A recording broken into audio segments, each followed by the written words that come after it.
πολύ μακρά ανοιχτωμένοι.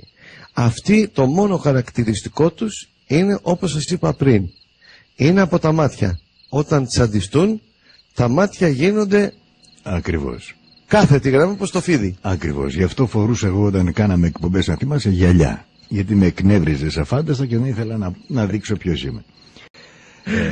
Για πες μου τώρα, αν δούμε ερπετοειδή, ποια πρέπει να είναι η αντίδρασή μας? Να κάνετε, αν τους καταλάβετε, ναι, να κάνετε ότι δεν έχετε καταλάβει τίποτε. Δηλαδή να προσποιηθούμε ότι δεν ξέρουμε τίποτα και να την κάνουμε. Ακριβώς, ακριβώς. Ναι, γιατί αν καταλάβουν ότι τους καταλάβατε, δεν θα ζήσετε. Τι εννοείς, δηλαδή πες ότι... Θα σας φάνε στη γωνία. Με ποιο τρόπο? Έχουν τον τρόπο, μη στενοχωριέσαι. Υπάρχει τρόπος που σε ακουμπάνε και παθαίνεις καρδιακή ανακοπή. Τι λες τώρα? Εγώ τι λέω? Σε πόσους γράφω εδώ μέσα? Όταν καταλάβετε κάτι, προσπαθήστε να μην δείξετε ότι το καταλάβατε. Φύγετε ή συνεχίστε γελώντας, πίνοντας κάτι, ξέρεις, έτσι. Μην καταλάβουν ότι τους καταλάβατε. Χαθήκατε. Δηλαδή... Και μην πηγαίνετε και γυρεύοντας. Επειδή... Διότι αυτά τα όντα δεν παίζουν. Αυτά δεν έχουν, θα σου πω, κοίταξε, μην πεις τίποτα.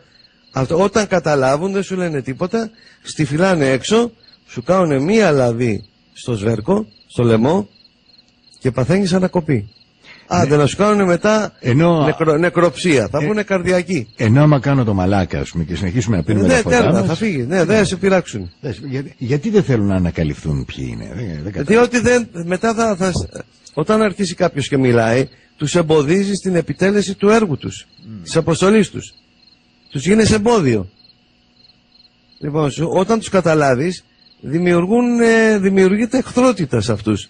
Αυτοί θέλουν να σε κοιμίζουν με έργα, με πληροφορίες, να βγάζουν τα χίλια μύρια χαζά, να σε κοιμίζουν για να μπορούν να λειτουργούν από κάτω από τη μύτη σου ελεύθερα, χωρίς υποψία. Μάλιστα. Λοιπόν, αν κάποιον καταλάβουν ότι τους κατάλαβε, έχει φύγει αυτός και η οικογένειά του, γιατί σου λέει θα έχει μιλήσει και στην οικογένεια, δεν μπορεί. Και για σιγουριά πάει όλη η οικογένεια. Δεν σας λέω τώρα εγώ παραμύθια, ούτε σας τρομάζω. Εγώ σας λέγω πώς να προστατεύεστε και να μην κάνετε το Δον Κιχώτη και τους σωτήρες. Να είσαστε σε μια ταπεινή. Άλλοι θα επέμβουν που θα τους χτυπήσουν. Εσείς μάθετε την άμυνα. Δεν είστε εδώ για να έχετε την επιθετικότητα και την τιμωρία. Πάρτε το σωσίβιο και πηδήξτε στη θάλασσα. Μην πάτε να σώσετε το καράβι. Η Σοφία Ελένης που λέει, πείτε μας περισσότερα για τους οφιοειδείς και χαρακτηριστικά τους. Σας είπαμε, δεν φαίνονται. Μεταξύ τους αλλάζει το δέρμα τους όταν είναι μεταξύ τους. Και δείχνουν, ας πούμε, τις φωλίδες που έχουν. Όταν είναι με άλλους δεν τους καταλαβαίνετε. Εκτός, είπαμε, και αν νευριάσουν και εσείς πάνω στα νεύρα που θα σας κυνηγήσουν ή θα τσακωθείτε μαζί τους, δεν θα προσέξετε τα μάτια. Αυτόν τα μάτια εκείνη τη στιγμή γίνονται κάθετα. Μία σχισμή. Δεν είναι στρογγυλή η κόρη. Ο Γιώργος λέει... Υπάρχει μία προπαγάνδα πλανητική όπου προετοιμάζουν τους κατοίκους της γης με την παρουσία τη δική τους. Υπάρχει ένα σχέδιο ολόκληρο συνεργασίας των κυβερνητικών των ΗΠΑ με τους υποχθόνιους Γκρέι ή αυτά τα όντα. Υπάρχει συμφωνία του Αϊζενχάουερ, ο οποίος έχει υπογράψει να τους δίνουν στους Αμερικανούς τεχνολογία και αυτοί να κάνουν τα στραβά μάτια οπουδήποτε υπάρχουν παρουσίες δικές τους, κλέβοντας γυναίκες, κλέβοντας ανθρώπους, κλέβοντας παιδιά και χρησιμοποιώντας τους σε εργαστήρια βιολογικού χαρακτήρος κάτω από τη γη που υπάρχουν ολόκληρες πολιτείες, δημιουργώντας κλόνους και τερατουργήματα, έχοντας σπέρματα δικά τους, τα διοχετεύουν σε μήτρες γυναικών και δημιουργούνται τέρατα. Αυτά λοιπόν τα τέρατα θα πρέπει η κάθε κυβέρνηση του πλανήτη, οποιαδήποτε ευρωπαϊκή, αμερικανική, να κλείνει τα μάτια, να διαψεύδει το οτιδήποτε και όποιος μιλάει για τέτοια πράγματα και αποκαλύπτει να να διώκεται, να φυλακίζεται μέχρι να τον τρελαίνουν σε κάποιο ψυχιατρίο ή μέχρι να απολύεται η ζωή του. Όμως δεν είμαστε μόνοι μας κι εμείς. Ναι μεν υπάρχουν αυτοί, ναι μεν όλες οι κυβερνήσεις του πλανήτη Γη, όλες συνεργάζονται μαζί τους. Δεν υπολογίζουν τον λαό.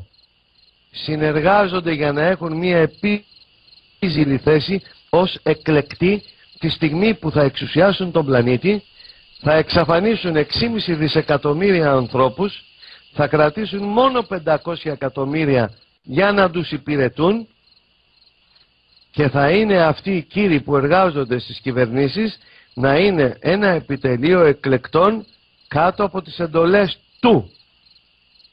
Αυτά τα πράγματα λοιπόν συμβαίνουν και μην κοιμόσαστε, ξυπνήστε. Δεν θα σας σώσει τίποτε άλλο παρά η γνώση και η σοφία.